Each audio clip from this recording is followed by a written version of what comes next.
都说这个纽约比上海好啊，两个城市呢我都是去过，实话实说呢，差距真的是一目了然。我们先来谈一谈美国的纽约吧，再来谈一谈我们的大上海。两个城市呢都是国际化的一个大都市，美国的一个首都呢是在华盛顿那边啊，但是呢相对来说美国那边呢纽约是最出名的，因为是美国那边最大的一个城市嘛。但是呢去了纽约之后呢，纽约给我的一个印象，说实话呢，如果是呢，就是那个上世纪50、60年代、60、70年代，那纽约绝对是非常牛的，特别牛的啊。但是以现在的眼光来看呀，说实话，就是纽约呢，也就有那么几栋高楼大厦，然后很多的那个城市建设，包括交通规划呀，包括红绿灯啊，在那边全部都是摆设啊。就是因为年久失修嘛，年代特别的久远了，没有资金去维护，所以说看起来破破烂烂的。美国人也不愿意花那种大价钱搞这种什么城市建设，因为呢就是非常麻烦嘛，需要各种的机构通过或者是什么的，需要公民的一个通过，反正是特别麻烦。在美国的纽约呢，我在那边呢是看到很多流浪汉的，晚上呢基本上都是那种黑人流浪汉的一个天下，所以说呢我基本上晚上呢我是不敢出门的，不像咱们大中国就是晚上的治安这么好什么的，然后基本上晚上凌晨3、4点然后出去喝酒，出去吃宵夜，出去吃烧烤，包括那些女生穿着非常清凉，出去都非常安全啊。但是在纽约那边完全是不一样，动不动你都能在那个街上呢能够听到那种枪响声啊。所以说去完之后呢，感觉还是有点失落，感觉还是有点失望的啊。不知道大家有没有发现，对比纽约呀，就是咱们中国呢这几年基本上城市里面的流浪汉基本上在城市里面基本上看不到找不到了，对不对？就是那种乞讨的人也是越来越好了，主要就是我们国家的整个的包括救助，包括相应的一个待遇，福利待遇是越来越好，所以说呢这种流浪汉自然就消失了。相比纽约来说，我感觉咱们国内的城市呢甚至更出类拔萃一点，更好一点啊。在国外呢虽然说呢也有很多的一个慈善机构，包括收容所，因为他们就是那种流浪汉吧，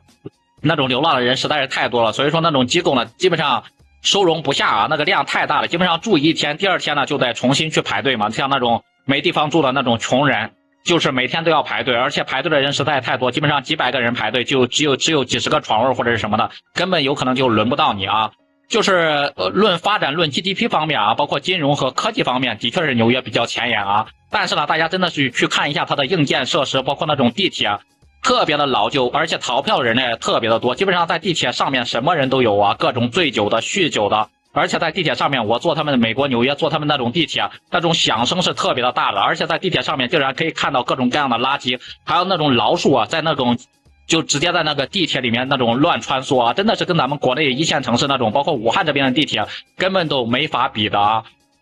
咱们再说一下生活方面，就是生存方面。都说纽约那边富有嘛，到处都是金钱，到处都是黄金。但是呢，如果说呢你是那种语言不通，如果不是本地人呢，你在纽约这种大城市里面是很难生存下去的。甚至呢，你连一个找那种刷盘子、洗碗的工作呢，都有可能干不了，都有可能找不到啊。更别说坐在那种高端的写字楼里面，拿着拿铁，然后喝着咖啡，吹吹晚风就能赚大钱，就能搞那种金融大鳄，那根本是普通人根本就是可望不可及的啊。咱们再来谈一谈咱们的大上海，就是刚才呢可能说的是纽约有很多的不好啊，但是现实呢就是如此，很多那种网上的那种知识分子都把美国吹捧的有多么好多么好，外国的月亮有多么圆多么圆，其实呢真正的跟咱们上海这边跟咱们大上海比一比，我感觉呢真的是还是有一定的一个差距的啊。因为现在咱们中国的发展，特别是上海的发展，作为国际的一个金融中心，真的是突飞猛进，真的是让老外都特别的羡慕啊。他们来到中国之后呢，就感觉特别的诧异，跟他们新闻里面的宣传报道呢完全都是不一样的。你包括现在的上海，现在的国际化氛围特别的浓厚，外国人是特别的多嘛，文化也是多元的一个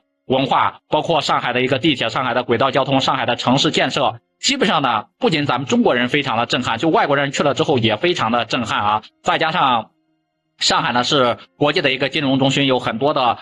国外的企业，世界500的强的企业都在这边扎根发芽嘛，所以说呢一点都不比那个美国是要差的啊。真的是 GDP 增长，包括发展速度方面，我感觉真的是遥遥领先，遥遥领先。用那个大嘴的话，就是肯定是遥遥领先。现在呢，我敢说跟这个国际接轨呢，也是接轨的特别的好。还有一些现代化的一个工厂，包括那个汽车厂，什么特斯拉不都纷纷在上海那边建那种超级工厂吗？在美国也没有建什么超级工厂，然后反而选择上海，足以证明上海的一个魅力和吸引点啊。包括上海那边的一个工业制造业，现在真的是转型的非常好，都在向着那种环保，向着那种高效，向着那种技术型来转换。包括上海的经济现在也是越来越好，引领着中国经济的发展引擎嘛。再就是上海的一个夜景，上海那边的一个高楼大厦，我感觉完完全全可以就是秒杀纽约那边嘛，真的我感觉是完全超越了他们。就是纽约呢，它的发展是固然是比较好了啊，但是呢，我感觉就是已经定型了，因为毕竟他们已经发展几十年了嘛，没有进行一个现代化的一个升级改造，没有跟上时代的一个步伐。